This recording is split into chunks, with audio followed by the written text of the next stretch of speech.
Sir Nalgonda తర్వాత వరంగల్ కదా direct Nalgonda తర్వాత ట్రాఫిక్ వచ్చాను. ట్రాఫిక్ కొంతకాలం, ట్రాఫిక్ తర్వాత వరంగల్. ఎస్, వరంగల్ వెళ్ళగానే మీకు మెయిన్ ఛాలెంజ్ ఏమొచ్చింది? అక్కడ అధికార పార్టీ ఎమ్మెల్యే కార్పొరేటర్లని అరెస్ట్ చేశారు, మీ సిబ్బందిని కూడా సస్పెండ్ చేశారు, అటు ప్రెస్ పోలీస్ అని తేడా లేకుండా అందరిని లోపటేశారు ల్యాండ్ గ్రాపింగ్ కేసులో. అవును. సో నల్గొండ ఒక టైపు, వరంగల్ ఏమో ఇంకా అదేంటే హైదరాబాద్ తర్వాత తెలంగాణలో Warangal is big city. So అక్కడ ఏమవుతుందంటే వెళ్ళినప్పుడు ల్యాండ్ గ్రాబింగ్ అనేది అక్కడ పెద్ద అక్కడ చాలా సీరియస్ అంశంగా అక్కడ ఉండింది.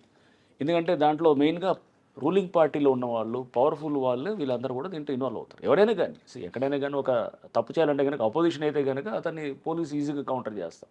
వాడు ఏం చేస్తాడు, పార్టీ మార్చేసి మళ్ళీ యాక్టివిటీస్, ఒక రౌడీ షీటర్ ఉన్నాడు అనుకోండి, అక్కడ మనదాకా అపోజిషన్లో ఉన్నవాడు రూలింగ్ పార్టీకి మారి సేఫ్ అవుదామని చూస్తాడు. పొలిటీషియన్ కూడా రూలింగ్ పార్టీని అపోజిషన్ నుంచి దూరి దీంట్లో రూలింగ్ పార్టీలో పోయి సేఫ్ అవ్వాలని చూస్తుంటాడు. ఎప్పుడైనా కానీ జరిగేది. సో ఫస్ట్ చెక్ చేయాలనుకుంటే కనుక ఫస్ట్ రూలింగ్ పార్టీ అక్కడ వాళ్ళే ఇంపార్టెంట్ అవుతారు అన్నమాట. సో అక్కడికి వెళ్ళాను, వరంగల్కి వెళ్ళినప్పుడు ఫస్ట్ చూస్తే కనుక మెయిన్గా అక్కడ రూలింగ్ పార్టీ కొంతమంది కార్పొరేటర్స్ వాళ్ళే వాళ్ళు కొంత ఎమ్మెల్యేస్కి దగ్గరగా ఉండేవాళ్ళు వాళ్ళందరూ కూడా. సో వీళ్ళు జరుగుతుండేది అనమాట. అంతా జరుగుతున్నప్పుడు కార్పొరేటర్స్ని అరెస్ట్ చేసి వాళ్ళని జైల్లో పంపించడం జరిగింది. చేసినప్పుడు ఒక 4-5 కార్పొరేటర్స్ ఉన్నప్పుడు ఇమీడియట్గా అరెస్ట్ చేసాము. అరెస్ట్ చేసిన తర్వాత జెడ్పీ చైర్మన్ కూడా అక్కడ అరెస్ట్ చేసాము ఒక మర్డర్ కేసులో చేసి. జెడ్పీ వైస్ చైర్మన్ అతను, వాళ్ళ భర్త జనగాం జెడ్పీ వైస్ చైర్మన్ ఉన్నాను. అతన్ని మనం మర్డర్ కేసులో కూడా తీసుకొచ్చి అంటే మిస్సింగ్ కేసులో మా ఇంట్రాగేషన్ చేస్తున్నప్పుడు అతను 3 మర్డర్లు చెప్పాడు అనమాట. చెప్పి మొత్తం తీసుకొచ్చి సో అతను అంటే అంతకుముందు సంవత్సరాల క్రితం జరిగిన మర్డర్లు కూడా బయటకు వచ్చాయి అనమాట. బయటకు వచ్చి సో అరెస్ట్ చేసాం. సో న్యాచురల్గా ఏంటంటే మనం ముందు అది లేకపోతే అంటే నువ్వు రూలింగ్గా అపోజిషనే కాదనమాట అక్కడ. సార్ వాళ్ళు అరెస్ట్ చేస్తున్నప్పుడు మీరు ఇక్కడ అధికార పార్టీ ప్రజలు రాలేదా మీకు? ఫస్ట్లో అక్కడ వెళ్ళడానికి కూడా అక్కడ కారణం, అప్పుడు ఆ టైంలో ఒక ఏమైందంటే ఈమె షర్మిల గారు వచ్చినప్పుడు నర్సంపేటలో కొంత డిస్టర్బెన్స్ అయ్యి అక్కడ తగలబెట్టడం, బస్సు తగలబెట్టడం డిస్టర్బెన్స్ అయింది. సో నేను ఎప్పుడు వెళ్ళాలన్నా చెప్పాను కదా, నల్గొండలోనేమో మర్డర్ అయింది, ఇక్కడేమో ఇదంతా డిస్టర్బెన్స్ అవ్వగానే వెంటనే నాకు సడన్గా కొన్ని గంటల్లో నా ట్రాన్స్ఫర్ ఆర్డర్ వచ్చి నేను వెళ్ళినప్పుడు బహుశా నేను క్రైసిస్ మేనేజ్మెంట్లో కొంచెం బెటర్గా ఉంటానని ఫీలింగ్ ఏమైనా ఉండిందేమో. సో ఇప్పుడు కూడా ఇప్పుడు దీంట్లో కూడా అంటే చేయడానికి ఏమైనా ఉంటే కనుక government has a good impression లక్కీగా నా మీద, ఇప్పుడు రేవంత్ రెడ్డి గారికి కానీ లేకపోతే అప్పుడు కేసీఆర్ గారు కానీ. So they have. నేను ఎప్పుడు రాజకీయాలు అనే దాన్ని పెద్ద పట్టించుకునేవాడిని కాదు. ఏ పార్టీ అయినా కానీ కూడా నాకు అందుకోసం అన్ని పార్టీల వాళ్ళు నాతో మంచిగానే ఉంటారు. సో తప్పు చేస్తే మటుకు పార్టీలకు అతీతంగానే చేయాలనేటటువంటి దీంట్లో ఉంటాం. కానీ వరంగల్ మీరు వెళ్ళేసరికి మొత్తం డిస్టర్బెన్స్ అయి ఉంది కదండి, అంతా పాతుకుపోయి ఉన్నారు. వాళ్ళని ప్రక్షాళన చేయాలంటే ఏమనిపించారు మీకు? సో అదే ఇన్స్పెక్టర్స్ చాలామంది ఏంటంటే బాగా వెల్ కనెక్టెడ్ ఉండేవాళ్ళు, అందరూ వెల్ కనెక్టెడ్ ఉండి పొలిటికల్గా బాగా స్ట్రాంగ్ ఉండేవాళ్ళు. స్ట్రాంగ్ ఉండి అంతా ఇది ఉన్నప్పుడు న్యాచురల్గా వాళ్ళ ఎవరి యాక్టివిటీస్ తెలుసుకోవాలంటే కనుక పబ్లిక్ కాంటాక్ట్ బెస్ట్ కాంటాక్ట్. మనం పబ్లిక్ని ఎక్కువ ఎంటర్టైన్ చేసాం అనుకోండి, నా దగ్గరికి రోజు 100 మంది వచ్చేవాళ్ళు అనుకోండి. వస్తున్నప్పుడు మీకు పబ్లిక్ నుంచి సమాచారం వచ్చేస్తాయి. అతను ఇష్యూ చూడంగా నాకు అర్థమైపోయింది, ఇతను యాక్ట్ చేశాడా చేయట్లేదు, ఎందుకు యాక్ట్ చేయట్లేదు పోలీస్ అక్కడ అతనికి ఏం ఆపుతుంది ఇతన్ని ఉన్నప్పుడు. అక్కడ అతను పొలిటికల్ ఉండొచ్చు, లేకపోతే అతని సొంత ఒక దీంట్లో ఒక సందర్భంలో నా దగ్గరకు ఒక ఎమ్మెల్యే వచ్చాడు. ఎమ్మెల్యే వచ్చినప్పుడు అతను ఎంటర్ అవుతున్నాడు, ఈ లోపల నేను ఇన్స్పెక్టర్ ఒకటితో మాట్లాడుతున్నాను అనమాట. మాట్లాడుతూ ఏం చేసావా ఫస్ట్ వెళ్ళంగానే అనమాట. ఎందుకు ఇట్లా చేసావు అంటే, సార్ ఎమ్మెల్యే గారు చెప్పినారు సార్ అయ్యాను అన్నాడు. ఎమ్మెల్యే గారు చెప్పినారా అని చెప్పేసి నేను స్పీకర్ ఫోన్ పెట్టి ఎమ్మెల్యే ఆయన రాగానే ఆయన ఎమ్మెల్యే వచ్చిన్నాడు. అక్కడికి వస్తే ఎవరు చెప్పినారు ఇకంటే, సార్ ఎమ్మెల్యే గారు చెప్పినాడు. ఈ ఎమ్మెల్యే అంటాడు, సార్ నేను ఎక్కడ చెప్పాను సార్ అని ఈయన డిఫెన్స్లో ఉన్నాడు అనమాట. సో అంటే తర్వాత అర్థమైంది, ఈయన పేరు చెప్పి ఒకటి ఉంటే ఇంకో 10 వాళ్ళు చేసుకుంటారు సొంతగా అనమాట. సో నేను చెప్పాను, సరే ఎమ్మెల్యే చెప్పినారు, ఎవరు చెప్పినా కానీ కూడా అది నాకు చెప్పాలి, నువ్వు అక్కడ తీసుకోవాల్సిన అవసరం లేదు. దాంట్లో రైట్ ఏందో రాంగ్ ఏందో నేను చూస్తాను. నువ్వు కనుక దాంట్లో తప్పు చేస్తే కనుక సస్పెండ్ అవుతావు. అట్లా అని చెప్పి దాదాపు 20 మంది పైన సస్పెండ్ అయ్యారు అక్కడ. సో వరంగల్ నేనున్న 10 నెలలు 20 మంది సస్పెండ్ అయ్యారు. సో నువ్వు అక్కడ జెన్యున్గా ఉండేది, నీకు తప్పు అనిపించి నువ్వు ఎమ్మెల్యే గారు చెప్పినారో లేకపోతే ఇంకెవరో మంత్రి గారు చెప్పినారని నువ్వు చేస్తే కనుక రేపు you will have to face the music. జాగ్రత్త. నీకేమైనా ఉంటే కనుక సిపి గారి పేరు మీద తోసే, నువ్వు ఒకసారి సిపి గారికి చెప్పించండి సార్ అని చెప్పి నేను తీసుకుంటాను ఆ ప్రశ్న అంతా నేను తీసుకుంటాను. నేను అడుగుతాను, ఎందుకు ఎట్లా చేస్తానని అడుగుతాను. నాకు చెప్పరు, నేను చెప్పినా నేను నీకు చెప్పను, నువ్వు అనేది క్లియర్గా ఉంటుంది అనమాట. సో అట్లా ఆ క్వశ్చన్ ఇవ్వాలి కింద అనమాట.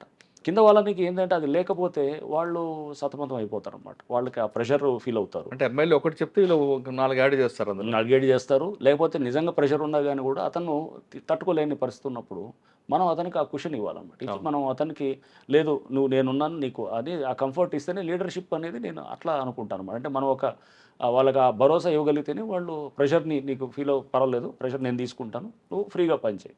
సార్ వరంగల్‌లో మీరున్నప్పుడు ఎంతమంది ఇన్స్‌పెక్టర్ల మీద సస్పెండ్ చేశారు? ఎంతమంది పొలిటీషియన్‌లని అరెస్ట్ చేశారు? ప్రెస్ వాళ్ళ మీద ఎంత యాక్షన్ తీసుకున్నారు?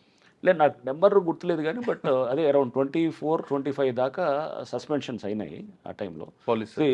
దీంట్లో ఎట్లా ఉంటుందంటే ఎస్పీ నల్గొండగా ఉన్నప్పుడు నాకు సస్పెన్షన్ పవర్ ఉండదు ఎస్పీగా, ఏమైనా ఉంటే పైకి రాయాలన్నమాట. డీఐజీకి రాయాలి. ఇక్కడ సిపిగా వెళ్ళటంతో నా పవర్ ఉంటుంది అనమాట అక్కడ, ఎందుకంటే డిఐజీ ర్యాంక్లో ఉన్నాను కాబట్టి పవర్ ఉంటుంది. సో పవర్ ఉన్నప్పుడు న్యాచురల్గా నాకు కంట్రోల్ చాలా ఎఫెక్టివ్గా, నేను ఎప్పుడు కమాండ్ కంట్రోల్ చాలా స్ట్రాంగ్గా ఉండాలని ఎక్స్పెక్ట్ చేస్తాను. ఎందుకంటే లేకపోతే కింద లూజ్ అడ్మినిస్ట్రేషన్ ఉంటుంది. సో అది వాడారు. తప్పకుండా అది వాడాను. పొలిటీషియన్స్ కూడా చాలామంది అరెస్ట్ అయ్యారు, చెప్పాను కదా, చాలామంది రూలింగ్ పార్టీ వాళ్ళు ఉన్నారు, అప్పుడు కాంగ్రెస్ వాళ్ళు కూడా ఒకళ్ళిద్దరు ఉన్నారు. ఆ, ఇట్లా రకరకాలుగా అందరు అన్ని పార్టీస్ వాళ్ళు ఉన్నారు, అన్ని వాళ్ళు అరెస్ట్ అయ్యారు. ప్రెస్ వాళ్ళని కూడా బాగా టైట్ ప్రెస్ వాళ్ళు కూడా అరెస్ట్ అయ్యారు, కొంతమంది ప్రెస్ వాళ్ళు అరెస్ట్ అయ్యారు, పోలీస్ ఆఫీసర్లు ఒకళ్ళిద్దరు అరెస్ట్ అయ్యారు. జరిగింది అది చేసి.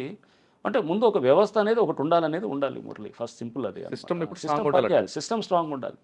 సిస్టమ్ వీక్ అయిపోయింది అనుకోండి, న్యాచురల్గా ఏమైతే ఇష్టారాజ్యంగా ఉంటుంది అనమాట. పైకి అంతా నార్మల్గా ఉన్నట్టు ఉంటుంది కానీ లోపలంతా డొల్ల ఉంటుంది అనమాట. అలా కాదు సార్. అది కాకుండా మీకు బాగా గుర్తుండిపోయిన కేసులు ఉన్నాయి వరంగల్లో? వరంగల్లో తప్పకుండా మంచి కేసెస్. ప్రీతి కేసు ఒకటి ఉన్నది, ఆ అమ్మాయి సూసైడ్ చేసుకొని చనిపోయిందనే కేసు ఒకటి. ఆ అమ్మాయి మెడికో అనమాట, సో హౌస్ సర్జెన్సీ చేస్తుంది, ఎండి చేస్తూ చనిపోయిన case. That was also a good case. అది సార్ ఆ కేసులో ఆ అమ్మాయి సైఫీ అనమాట. సైఫ్ హరాస్మెంట్ తట్టుకోలేక సూసైడ్ చేసుకున్నానని చెప్తారు, కానీ అమ్మాయి న్యాచురల్ డెత్ అని వస్తుంది కదండి. దాంట్లో ఏమైందంటే న్యాచురల్ డెత్ అని అంటే కనుక అమ్మాయి దానికి ముందు ఇది గూగుల్లో సెర్చ్ చేస్తారనమాట. అది ఒక ఇంజెక్షన్ కోసం సెర్చ్ చేసి చనిపోయే ముందు అనమాట ఇది ఉంటుంది. ఆ ముందు రోజు 2 రోజులు కూడా బాగా మూడీగా ఉంటుంది, తండ్రికి చెప్తుంటుంది చాలా బాధపడుతున్నట్టు, ఇదంతా ఉన్నాయన్నమాట.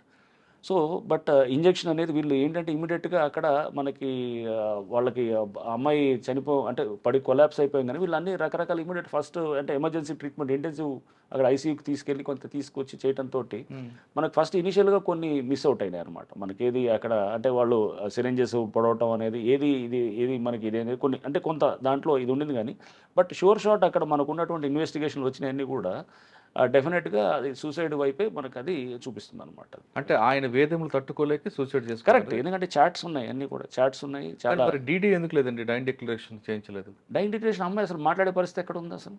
అమ్మాయి కొలాప్స్ అయిపోయిందా? లేదు, బతుకుందంటే అసలు మాట్లాడే పరిస్థితి లేదు, అసలు క్రిటికల్ ఉంది, ఎక్కడ మాట్లాడే ఇది లేదు. కొలాప్స్ అయిపోయిన తర్వాత ఇక పిఎంఈలో ఆమె న్యాచురల్ డెత్ అని వస్తుంది. న్యాచురల్ డెత్ అని ఎక్కడ ఇవ్వరు వాళ్ళు, కాజ్ ఆఫ్ డెత్ ఇలానే ఇస్తారు అంతే. న్యాచురల్ డెత్ అని ఎక్కడ ఇవ్వలేదు వాళ్ళు, కాజ్ ఆఫ్ డెత్ ఇగో ఈ పర్టికులర్ ఈ టాక్సిన్ అని చెప్పి ఇచ్చారనమాట. అవునా సార్? ఆ కేసులో వరంగల్ యూనివర్సిటీ సస్పెండ్ చేసింది, కానీ కోర్టు కూడా మరొకసారి ఆర్డర్ ఇచ్చింది దానికి సస్పెండ్ రికాల్ చేయమని.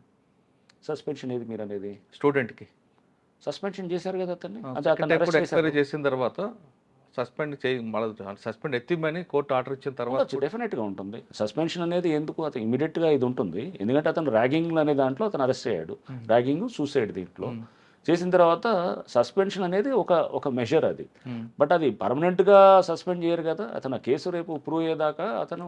సెకండ్ టైం కూడా సస్పెండ్ చేశారట, సెకండ్ టైం ఎంక్వైరీ చేసిన తర్వాత కూడా సస్పెన్షన్ కరెక్ట్ అని వీళ్ళు యూనివర్సిటీ అధికారులు కోర్టుకి చెప్పారట. నాకు అర్థం కాలేదు, అంటే సస్పెన్షన్ జనరల్గా మా పరిధిలోకి రాదు అది, బట్ యూనివర్సిటీ వాళ్ళకి ఉంటుంది.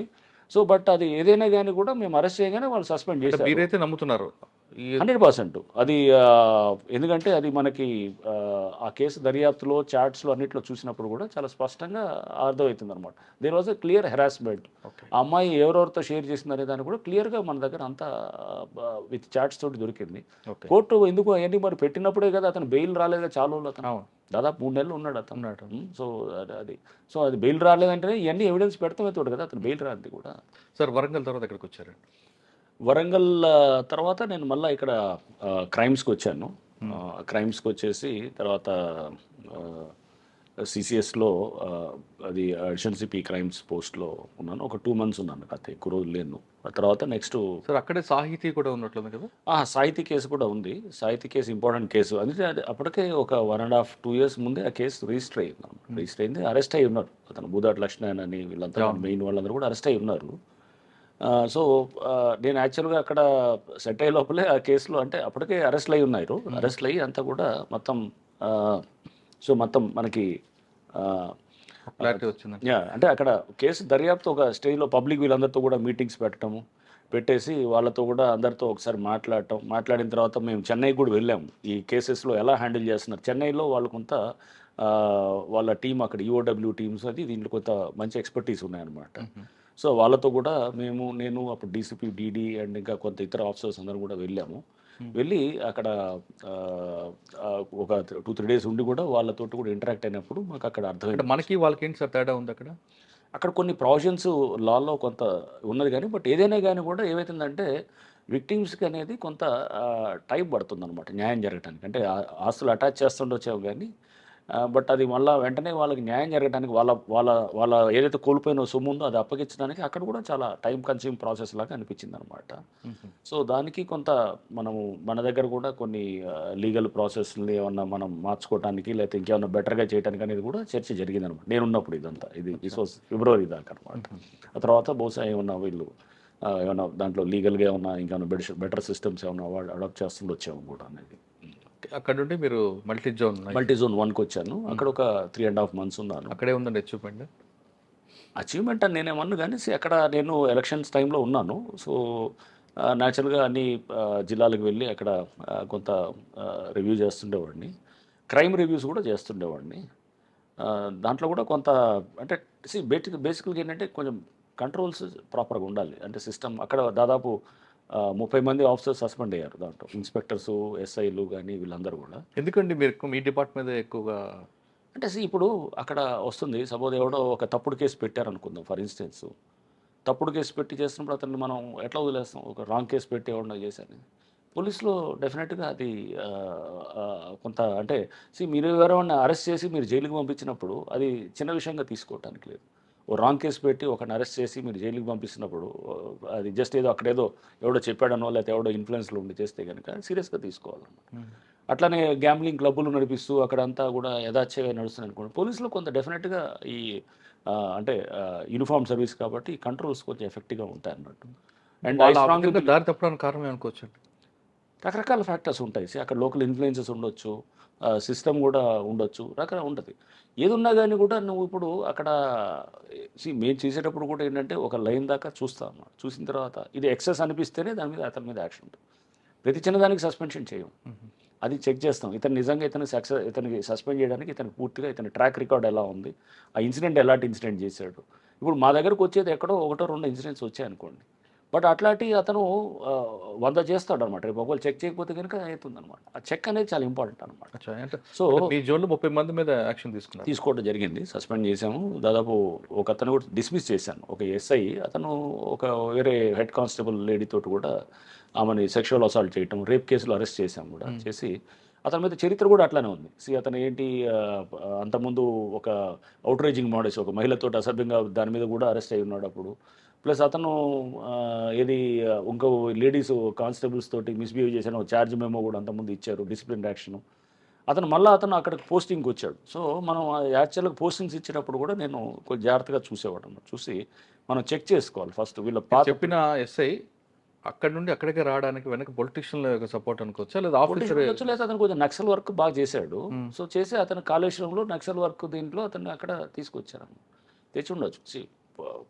పొలిటికల్గా చెప్పారని అదొక్కటే కారణం ఉండకపోవచ్చు, అది కూడా ఒక ఫ్యాక్టర్ ఉండొచ్చేమో. కానీ బట్ అంత ఈజీగా ఊరిని జస్ట్ పొలిటీషియన్ చెప్పాడని ఏమి ఉండదు. చాలా మనం అన్ని ఫ్యాక్టర్స్ చూసే చేస్తాం అన్నమాట. ఒక ఆఫీసర్ సరిగ్గా లేదనుకోండి, క్యారెక్టర్ లేదు, కుదరదండి అని చెప్తాం అన్నమాట. ఎవరన్నా మనం చెప్పినా కానీ కూడా లేదు చేయకపోయి అటువంటి జరగకుండా ఉండడానికి ట్రాన్స్ఫర్లో మీరు ఏమైనా పారామీటర్స్ పెట్టుకుంటున్నారా? నేను ఏం చేసామనంటే ఈవెన్ పాత ఏమైనా ఛార్జెస్ అవి డ్రాప్ అయినా కానీ అంటే అది అతనికి ఒక కాండక్ట్ తెలియటానికి ఉంటుందన్నమాట. ప్లస్ కొన్ని మనము ఇంటెలిజెన్స్ రిపోర్ట్స్ కూడా ఉంటాయన్నమాట, అవి కూడా తీసుకుని కొంత అతని గురించి తెలుసుకున్న తర్వాత అప్పుడు దాని మీద బట్ ఏదైనా కానీ అది ఒక డాసియర్స్ మెయింటైన్ చేయాలి యాక్చువల్గా. అట్లా చేస్తే కనుక ఒక అధికారి గురించి అతని మీద ఏమన్నా రిపీటెడ్గా వస్తున్నాయి అనుకో కానీ సాధారణంగా ఏఎస్ఆర్ ఉంటుంది కదండి, అందులో ఉంటాయి కదా క్యారెక్టర్. ఉంటుంది. జనరల్గా అతన్ని ఇది తీసుకుంటారు, ఏసీఆర్ అంటారు, కాన్ఫిడెన్షియల్ రిపోర్ట్ ఉంటుంది. ప్లస్ అతని మొత్తం హిస్టరీ అంతా కూడా మనం తీసుకోవచ్చు, వాళ్ళ పర్సనల్ ఫైల్లో ఉంటుంది. ఆ డీటెయిల్స్ అన్ని కూడా తీసుకుంటాము. బట్ దానికన్నా ముందు అతను పనిచేసిన దగ్గర ఎట్లా ఏది ఉందనేది ఆ డీటెయిల్స్ కొన్ని చోట్ల ఉండవు అనమాట.